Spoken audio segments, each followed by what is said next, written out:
ಮುಂಗಾರು ಮಳೆ ಸಮರ್ಪಕವಾಗಿ ಆಗದೇ ಇರುವುದರಿಂದ ಬಿತ್ತನೆ ಮಾಡಿದ ಮೆಕ್ಕೆಜೋಳದ ಬೀಜ ಮೊಳಕೆ ಒಡೆಯದೆ ಹಾಳಾಗಿದ್ದಕ್ಕೆ ಬೇಸತ್ತು ರೈತನೋರ್ವ 11 ಎಕರೆ ಜಮೀನಿನಲ್ಲಿ ಬೆಳೆದಿದ್ದ ಮೆಕ್ಕೆಜೋಳದ ಬೆಳೆಯನ್ನು ನಾಶಪಡಿಸಿದ್ದಾನೆ. ಹಾವೇರಿ ಜಿಲ್ಲೆ ಬ್ಯಾಡಗಿ ತಾಲೂಕಿನ ಶಿಡೇನೂರು ಗ್ರಾಮದ ರೈತ ಕಿರಣ್ ಗಡಿಗೋಳ್ ತನ್ನ ಸ್ವಂತ ಜಮೀನಿನ ಜೊತೆಗೆ ಬೇರೆ ರೈತರಿಂದ ಎಕರೆಗೆ 10,000 ರೂಪಾಯಿಯಂತೆ 11 ಎಕರೆ ಜಮೀನನ್ನ ಲಾವಣಿ ಹಾಕಿಕೊಂಡು ಮೆಕ್ಕೆಜೋಳ ಬಿತ್ತನೆ ಮಾಡಿದ್ದರು. ಮೆಕ್ಕೆಜೋಳ ಬಿತ್ತನೆ ಬೀಜ, ರಸಗೊಬ್ಬರ, ಡೀಸೆಲ್ ಖರ್ಚು ಅದು ಇದು ಅಂತ ಬರೋಬ್ಬರಿ 2 ಲಕ್ಷ ರೂಪಾಯಿ ಹಣವನ್ನ ಖರ್ಚು ಮಾಡಿದ್ದರು. ಆದರೆ ಬಿತ್ತನೆ ನಂತರ ವರುಣದೇವ ಕಣ್ತೆರೆಯಲಿಲ್ಲ. ರೈತರು ದಿನನಿತ್ಯ ಬಾರೋ ಬಾರೋ ಮಳೆರಾಯ ಅಂತ ಗೋಗರೆದರೂ ಮಳೆರಾಯ ರೈತರ ಮೇಲೆ ಕರುಣೆ ತೋರಲಿಲ್ಲ. ಹೀಗಾಗಿ ರೈತ ಕಿರಣ್ ಗಡಿಗೋಳ್ ಅವರು ಮಳೆಯಾಗದ್ದಕ್ಕೆ ಬೇಸತ್ತು ಮೆಕ್ಕೆಜೋಳದ ಬೆಳೆ ಬರುವುದಿಲ್ಲ ಎಂಬುದನ್ನರಿತು ಟ್ರ್ಯಾಕ್ಟರ್ನಿಂದ 11 ಎಕರೆಯಲ್ಲಿನ ಮೆಕ್ಕೆಜೋಳದ ಬೆಳೆಯನ್ನ ನಾಶ ಮಾಡಿದ್ದಾರೆ. ಪ್ರಸಕ್ತ ವರ್ಷ ಮುಂಗಾರು ಉತ್ತಮವಾಗಿ ಆಗಬಹುದು ಎಂದು ರೈತ ಕಿರಣ್ ಅವರು 11 ಎಕರೆ ಜಮೀನನ್ನ ಲಾವಣಿಗೆ ಪಡೆದು ಕೃಷಿ ಮಾಡುತ್ತಿದ್ದರು. ಆದರೆ ಬಿತ್ತನೆ ನಂತರ ಮಳೆ ಬಾರದಕ್ಕೆ ಜಮೀನಿನಲ್ಲಿ ಬಿತ್ತನೆ ಮಾಡಿದ್ದ ಮೆಕ್ಕೆಜೋಳ 30% ಮಾತ್ರ ಬೆಳೆ ಬೆಳೆದಿತ್ತು.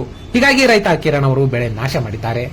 ಇದು ಕೇವಲ ಒಬ್ಬ ರೈತರ ಕಥೆಯಲ್ಲ, ಜಿಲ್ಲೆಯ ಬಹುತೇಕ ರೈತರ ಕತೆ ಇದೇ ಆಗಿದೆ. ಹೀಗಾಗಿ ಕೂಡಲೇ ಸರ್ಕಾರ ರೈತರ ನೆರವಿಗೆ ಧಾವಿಸಬೇಕು. ಪ್ರತಿ ಎಕರೆಗೆ 25,000 ರೂಪಾಯಿಯಂತೆ ಹಾನಿಗೆ ಒಳಗಾದ ರೈತರಿಗೆ ಪರಿಹಾರ ನೀಡಬೇಕು.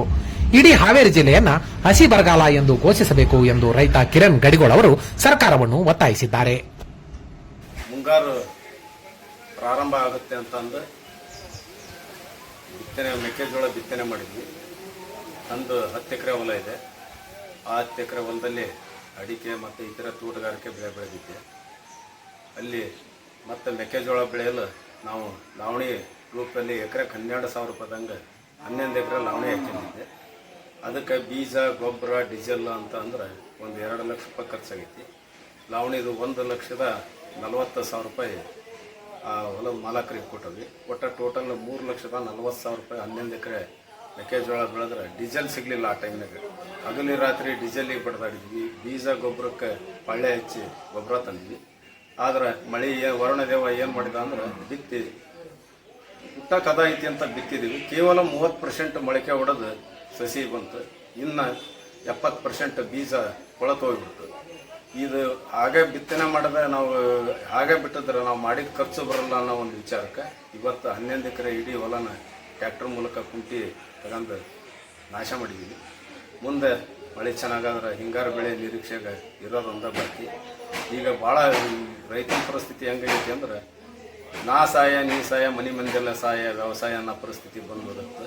3,40,000 ಖರ್ಚು ಮಾಡೀವಿ. ಮತ್ತು ಹಿಂಗಾರು ಬೆಳೆಗೆ ನಾವು ಹೊಲ ಆದಾಗ ಹಸನುಗೊಳಿಸಿ ಬಿತ್ತನೆ ಮಾಡ್ಬೇಕಂದ್ರೆ ಕನಿಷ್ಠ 1 ಲಕ್ಷ ರೂಪಾಯಿ ಬೇಕು. ಭಾಳ ಒಂದು ಪರಿಸ್ಥಿತಿ ಬಿಗಡಾಯಿಸೈತಿ. ಇದರ ನಮ್ಮ ನೋವಿನಲ್ಲಿ ಸರ್ಕಾರಕ್ಕೆ ನಾನು ಹೇಳೋದೇನಂತಂದ್ರೆ ಇಂಥ ಪರಿಸ್ಥಿತಿ ಹಸಿ ಬರಗಾಲ ಅಂತ ಸಾರ್ಬೇಕು ಹಾವೇರಿ ಜಿಲ್ಲೆಯನ್ನು.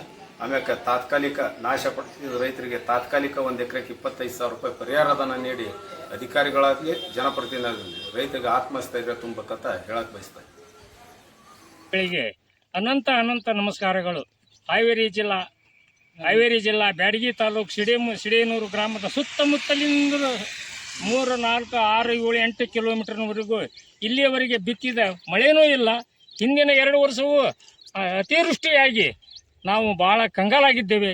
ಇನ್ನು ಮಕ್ಕಳು ಮರಿಗಳನ್ನು ಶಾಲೆಗೆ ಕಲಿಸುವುದು ಹಾಗೆ ಮುಂದೆ ಮಾಡಿದಂಥ ಸಾಲವನ್ನು ತೀರಿಸುವುದು ಹಾಗೆ ಇದ್ದ ಬದ್ದ ಹೆಂಡ್ರ ಕೊಳ್ಳನ್ನು ತಾಳಿಸುವುದ ಒತ್ತೇ ಇಟ್ಟು ಇವತ್ತು ಬೀಜ ಗೊಬ್ಬರ ತಂದು ಬಿತ್ತೇವಿ. ಆದರೆ ಇವತ್ತಿನವರೆಗೂ ಸರ್ಕಾರನು ಕಣ್ತೆರೆಯುತ್ತಿಲ್ಲ, ಯಾವ ಮಳೆನೂ ಬರ್ತಾ ಇಲ್ಲ. ಇದರಂತೆ ನಮಗೆ ಉಳಿದಿರೋದು ಒಂದೇ ಒಂದು ದಾರಿಯನ್ನು ಆತ್ಮಹತ್ಯೆಯೇ ಒಂದು ನಮ್ಮ ಶರಣ. ಆತ್ಮಹತ್ಯೆಗೆ ಶರಣಾಗುವುದೇ ಒಂದು ನಮ್ಮ ದಾರಿ. ಅದನ್ನು ಬಿಟ್ಟರೆ ಬೇರೆ ಯಾವ ದಾರಿಯೂ ನಮಗಿಲ್ಲ. ಇದಕ್ಕೆ ಸರ್ಕಾರ ಎಚ್ಚೆತ್ತು ರೈತರನ್ನು ಕಣ್ಣೆತ್ತಿ ನೋಡಬೇಕೆಂದು ಮಾನ್ಯ ಮುಖ್ಯಮಂತ್ರಿಗಳಿಗೆ ಮತ್ತೊಮ್ಮೆ ನಮಸ್ಕಾರವನ್ನು ಮಾಡುತ್ತಾ ನಮ್ಮ 2 ಮಾತುಗಳನ್ನು ಮುಗಿಸ್ತೇನೆ. ಬ್ಯಾಡಗಿ ತಾಲೂಕಿನ ಶಿಡೇನೂರು ಗ್ರಾಮದ ಕಿರಣಕುಮಾರ್ ಗಡಿಗೋಳ್ ಅಂತ ನಾವು ರೈತರು. ಈ ವರ್ಷ ಮುಂಗಾರು ಭಾಳ ಚೆನ್ನಾಗಕ್ಕತಿ ಎಂದು ನಾವು ಒಂದು ಲಾವಣಿ ಹಾಕ್ಯಂದು ಹೊಲನ 10 ಎಕರೆ ಲಾವಣಿ ಹಾಕ್ಯಂದು ಮೆಕ್ಕೆಜೋಳ ಗೊಂಜಾಳನ ಬಿತ್ತಿದ್ವಿ. ಸುಮಾರು 1.5 ಲಕ್ಷ ರೂಪಾಯಿ ಖರ್ಚು ಮಾಡಿ ಬೀಜ ಗೊಬ್ಬರ ಅಂತ ಬಿತ್ತಿದ್ರೆ ಈಗ ಏನಾಗೈತಿ ಅಂದ್ರೆ ಪರಿಸ್ಥಿತಿ ಬಿತ್ತಿ ಮೇಲೆ ಒಂದು ಸತಿನೂ ವರ್ಣದೇವ ಕಣ್ಣು ತೆಗಿಲಿಲ್ಲ. ಆದ ಕಾರಣ ಇದು ಒಂದು 30% ಅಷ್ಟ ಮೊಳಕೆ ಹೊಡೆದು ಈ ಟೈಪ್ ಸಸಿ ಆಯ್ತು. ಮುಂದೆ ಅದರಿಂದ ಲಾಭ ನಾವು ನಿರೀಕ್ಷೆ ಮಾಡೋಕ್ಕಾಗಲ್ಲ, ಮಾಡಿದ ಖರ್ಚು ಬರೋಕ್ಕಾಗಲ್ಲ ಅಂದು ಇವತ್ತು ಟ್ರ್ಯಾಕ್ಟರ್ ಮೂಲಕ ನಾವು ಕುಂಟಿ ಹರಿಗಿದಾವೆ. ಈಗ ಒಂದು ಸರ್ಕಾರಕ್ಕೆ ನಾವು ಹೇಳೋದೇನಂತಂದ್ರೆ ಕೂಡಲೇ ತಾತ್ಕಾಲಿಕ ಪರಿಹಾರವಾಗಿ ರೈತರಿಗೆ ಎಕರೆಕ್ಕೆ 25,000 ರೂಪಾಯಿ, ರೈತರಿಗೆ ಒಂದು ಎಕರೆಕ್ಕೆ 25,000 ಕೊಟ್ಟು ನೆರವು ಬರಬೇಕು. ಆಮ್ಯಾಕೆ ಇಡೀ ಹಾವೇರಿ ಜಿಲ್ಲಾ ಬ್ಯಾಡಗಿ ತಾಲೂಕು ಹಸಿ ಬರಗಾಲ ಅಂತ ಸಾರಿ ಕೂಡಲೇ ಬೆಳೆ ಹಾನಿ ಆಗಲಿ, ಕೂಡಲೇ ಅಧಿಕಾರಿಗಳು ರೈತರ ನೆರವಿಗೆ ಬಂದು ಮನಸ್ಥೈರ್ಯ ತುಂಬಿ ಪರಿಹಾರ ಕೊಡೋ ಅಂಥ ಕೆಲಸ ಆಗ್ಬೇಕಂತ ಹೇಳ್ತಾನೆ.